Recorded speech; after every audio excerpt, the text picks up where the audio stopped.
Olá pessoal, neste vídeo nós vamos ver como resolver algumas equações do primeiro grau. Então já vimos o conceito em um vídeo anterior sobre a resolução de equações do primeiro grau relacionado ao conceito de balanças em equilíbrio. Neste vídeo nós vamos resolver as expressões. Então veja que temos aqui na tela essa primeira equação do primeiro grau, x mais 7 igual a 10.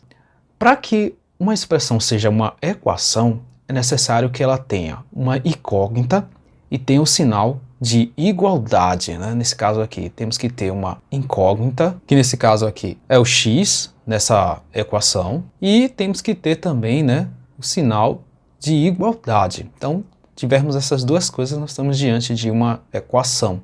E observe o seguinte, toda equação, né, ela tem dois membros. Ela tem um primeiro membro, que é o lado que vem antes da igualdade, e ela tem também um segundo membro, né? Que nesse caso é tudo que está depois da igualdade. Aqui, por exemplo, x mais 7 igual a 10, nós temos aqui os dois membros, né? O primeiro membro tem o x mais 7 e tem o segundo membro da equação com apenas o valor 10. Então vamos agora resolver a equação. Bom, x mais 7 igual a 10, você poderia perguntar o seguinte, que número que somado com 7 dá 10? Você pensaria logo no valor 3, né? 3 mais 7 é 10. Então veja que se eu somar aqui 3 mais 7, eu tenho 10. 10 aqui igual a 10.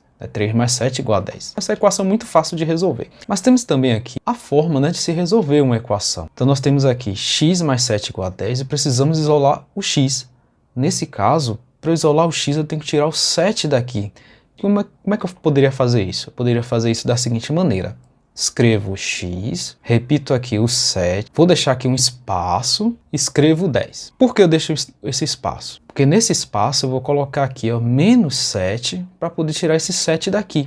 7 menos 7, isso dá 0, né? Então vai ficar x mais 0 é igual a x. E aqui, como trata-se de uma equação, temos que lembrar daquela ideia de balanças em equilíbrio. Se eu tiro de um lado, eu também tenho que tirar do outro lado, né? Então, menos 7 aqui também. De forma que ficamos com x, 7 menos 7 dá 0. Então nem preciso escrever 0 aqui. 10 menos 7, isso dá 3. E está coerente com o que nós pensamos inicialmente, né, que o número seria o 3. E aí nós escrevemos que o conjunto solução dessa inequação, né, o conjunto solução é o conjunto que possui os elementos que resolvem a equação. Nesse caso, esse conjunto ele vai ser composto por um único elemento, que é o 3. Então nesse caso, escrevemos aqui, conjunto S é igual a 3. Outra forma de você resolver essa equação seria o seguinte, eu tenho aqui x mais 7 igual a 10. Eu isolo o x, escrevo x e passo esse valor 7 para o segundo membro da equação, só que quando ele muda de membro,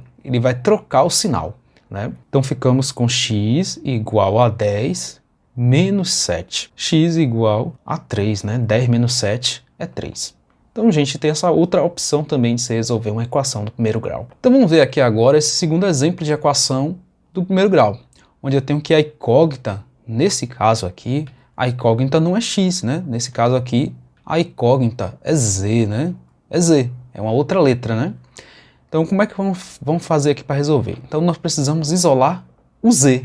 O objetivo aqui é esse, né? Isolar a incógnita. Veja que eu posso escrever o seguinte, né? Posso escrever 5z e vamos tirar esse 6 daqui, esse menos 6, né? Nós escrevemos aqui menos 6. Para tirar ele daqui, eu vou escrever mais 6. Vou escrever o 6 com o sinal contrário. Mais 6 aqui igual a 14. Como eu adicionei 6 no primeiro membro da equação, eu preciso adicionar também no segundo membro, para manter aí o equilíbrio, né, a igualdade. Então eu escrevo aqui mais 6, no segundo membro também, e repito aqui o z. Então nós ficamos com 5z, menos 6 com mais 6, isso dá 0, né? Nem vou escrever o 0 aqui, eu simplesmente escrevo 5z e fecho aqui com a igualdade. 14 mais 6, isso é 20, né? Tenho aí mais z. Nós temos que tirar esse z daqui, né? Vamos tirar esse z daqui? Então, nós escrevemos aqui 5z. Eu vou tirar esse z daqui. 20 mais z. Então, eu escrevo aqui menos z. Só que tenho que também fazer isso no outro lado da equação. Menos z aqui também, no primeiro membro. Então, nós ficamos com 5z menos z, 4z igual a 20z menos z.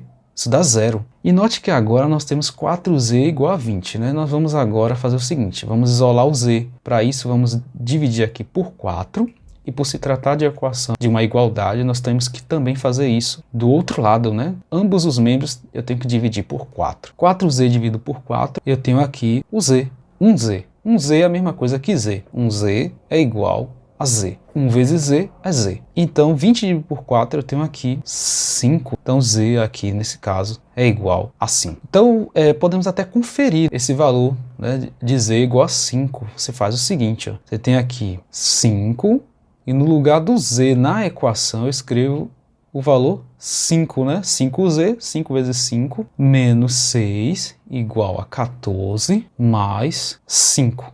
Os dois lados aqui da igualdade tem que dar igual. 5 vezes 5, 25, menos 6, e aqui eu tenho 14 mais 5, 19. Então 25 menos 6 aqui é 19, 19 igual a 19. Então isso daqui, pessoal, é verdadeiro, né? Os dois lados aqui sendo iguais, né? Isso aqui é uma verdade, né? Isso aqui é verdadeiro. Então quando isso aqui acontece, o conjunto verdade ou conjunto solução, né, da equação, aqui nesse caso, é o conjunto que tem por elemento o 5, né? Também escreve-se assim, conjunto verdade é igual a esse conjunto que tem o 5 como elemento, né? O 5 é a solução da equação. Então, pessoal, nós vamos ver aqui agora outro exemplo de equação do primeiro grau, onde eu tenho aqui uma equação que tem parênteses, né? Veja que eu tenho números na frente desses parênteses. Esses números, eles estão aí, né? Eles vão multiplicar com todos os termos que estão dentro do parêntese. Nesse caso aqui, aplicando, né, a propriedade distributiva. Então vamos ver como é que funciona isso daqui, ó. Eu faço aqui 3 vezes 2x, eu fico com 6x, e 3 vezes 1, nesse caso aqui eu fico com 3. E aí eu tenho, isso vai ser igual a 2 vezes o x, nós temos aqui 2x, e 2 vezes 1, nós ficamos aqui com 2. E aí nós temos um mais 3 aqui que repetimos, né? Então, pessoal, vamos continuar com o nosso objetivo aqui, que nesse caso é isolar o x. Então, como é que eu posso fazer aqui? Eu posso fazer o seguinte, ó. Posso fazer 6x aqui, escrevo, mantenho ele no primeiro membro, e vou trazer esse 2x para o lado de cá, só que ele vai vir negativo. Aqui eu vou resolver utilizando a segunda forma de resolução, que é aquela que a gente simplesmente muda, né, os termos de um membro para o outro, trocando sinal. Então nós temos aqui menos 2x, não temos mais nenhum termo com x, né? Então fechamos aqui a expressão do primeiro membro com sinal de igual, escrevemos aqui o 3, que já é do segundo membro, escrevemos também o 2, que também é do segundo membro, e esse 3 aqui, né, do primeiro membro, eu vou jogar ele para o lado de cá.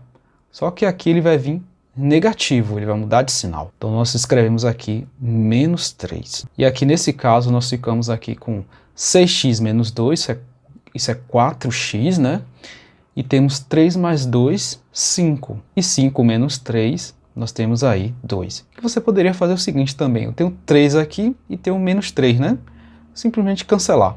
E aí nós ficamos com 2. Então agora nós vamos isolar esse x. Aí eu tenho 4x, eu não quero o quadruplo dele, eu quero o x. Então simplesmente esse coeficiente, esse número que está adjunto do x, ele vai descer dividindo o segundo membro, ele vai descer dividindo o 2. Então escrevo aqui abaixo do 2, o 4, né? Escrevo 4 debaixo do 2. Então nós temos aí 2 quartos, né? Então o coeficiente de x ele desce dividindo, né, o 2, o valor que ficou do segundo membro. E aqui nesse caso, simplificando aqui, né, essa fração, nós vamos ter aqui, né, dividindo o numerador e o denominador por 2, nós obtemos 1 e aqui 2. Então, gente, o valor de x aqui nesse caso é meio, né? Esse aqui é o valor de x.